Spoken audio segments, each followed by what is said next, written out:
Hi guys, welcome to our YouTube channel. ಇವಾಗ ನಾನು ಬಾಳೆಕಾಯಿ ಬಜ್ಜಿ ಮಾಡೋಣ ಅಂತ ಕಡಲೆ ಹಸಿಟ್ಟು ತೊಗೊಂಡಿದ್ದೀನಿ. 4 ಸ್ಪೂನ್ ಕಡಲೆ ಹಸಿಟ್ಟು ತೊಗೊಂಡಿದ್ದೀನಿ, ನೋಡ್ತಾ ಇರ್ಬೋದು ನೀವು ಮೆಜರ್ಮೆಂಟ್ನ. ಸೊ ಇವಾಗ ರೆಡ್ ಚಿಲ್ಲಿ ಪೌಡರ್ ಅಂತ ಹಾಕ್ಕೊಂಡಿದ್ದೀನಿ, 2 ಸ್ಪೂನ್ ಹಾಕ್ಕೊಂಡಿದ್ದೀನಿ ಫ್ರೆಂಡ್ಸ್. ಮತ್ತು ಸ್ವಲ್ಪ ಅರಿಶಿನ ಪುಡಿ ತೊಗೊಂಡಿದ್ದೀನಿ, ಸೊ ಕಲರ್ಗೋಸ್ಕರ. ನೆಕ್ಸ್ಟು ಸ್ವಲ್ಪ ಜೀರಿಗೆ ತೊಗೊಂಡಿದ್ದೀನಿ. ಜೀರಿಗೆ ಏನಕ್ಕೆ ಅಂದರೆ ಅಜ್ವಾನ್ ಇಲ್ಲ, ಸೊ ಅದಕ್ಕೆ ಜೀರಿಗೆಯನ್ನು ಯೂಸ್ ಮಾಡ್ತಾಯಿದ್ದೀನಿ. ನೆಕ್ಸ್ಟು ರುಚಿಗೆ ತಕ್ಕಷ್ಟು ಸೊ ಇವಾಗ ಉಪ್ಪನ್ನು ಹಾಕ್ಕೊತಾ ಇದ್ದೀನಿ. ರುಚಿಗೆ ಎಷ್ಟು ಬೇಕೋ ಅಷ್ಟು ಉಪ್ಪನ್ನು ಹಾಕ್ಕೊಂಡು ಚೆನ್ನಾಗಿ ಮಿಕ್ಸ್ ಮಾಡ್ಕೊಳ್ಬೇಕು. ನೋಡಿ, ಈ ಥರ ಮಿಕ್ಸ್ ಮಾಡ್ಕೊಳ್ಬೇಕು. ಅದು ರವೆ ಥರ ಗಂಟು ಆಗಬಾರ್ದು ಅಂತ ನೋಡಿ, ಈ ಥರ ಗಂಟು ಆಗಬಾರ್ದು ಅಂತ ಚೆನ್ನಾಗಿ ಮಿಕ್ಸ್ ಮಾಡಬೇಕು. ಸೊ ಇವಾಗ ರೆಡಿ ಆಗೈತೆ. ಇವಾಗ ಬಾಳೆಕಾಯಿನ ಈ ಥರ ಪೀಸಾಗಿ ಕಟ್ ಮಾಡ್ಕೊಂಡಿದ್ದೀರಿ, ಈ ಥರ ಸ್ಲೈಸಾಗಿ ನೋಡಿ, ಈ ಥರ ತೆಳ್ಳಗೆ ಕಟ್ ಮಾಡ್ಕೊಂಡಿದ್ದೀರಿ ಫ್ರೆಂಡ್ಸ್. ಇಷ್ಟು ತೆಳ್ಳಗಿರೋ ಸಾಕು.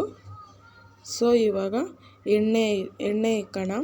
ಸೊ ಎಣ್ಣೆ ಕಾದಿದೆ, ಇವಾಗ ಅದನ್ನ ಎತ್ಕೊಂಡು ಡಿಪ್ ಮಾಡಿ.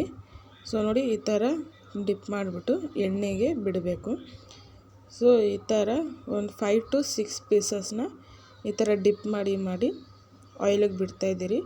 ನೋಡ್ತಿರ್ಬೋದು ಯಾವ ಥರ ಆಯಿಲ್ ಚೆನ್ನಾಗಿ ಕಾದಿರಬೇಕು ಫ್ರೆಂಡ್ಸ್.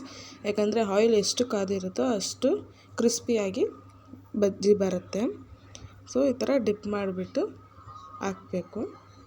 ಸೊ ನೋಡ್ತಿರ್ಬೋದು ಹೇಗೆ ಡಿಪ್ ಮಾಡಿ ಹಾಕ್ತಾಯಿದ್ದೀರಿ ಅಂತ ಅಂದ್ಬಿಟ್ಟು.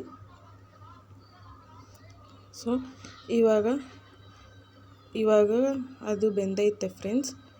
ಸೊ ಕಲರ್ ಚೇಂಜ್ ಆಗೋವರೆಗೂ ಸ್ವಲ್ಪ ಈ ಥರ ಮಾಡ್ಕೊಳ್ಬೇಕು.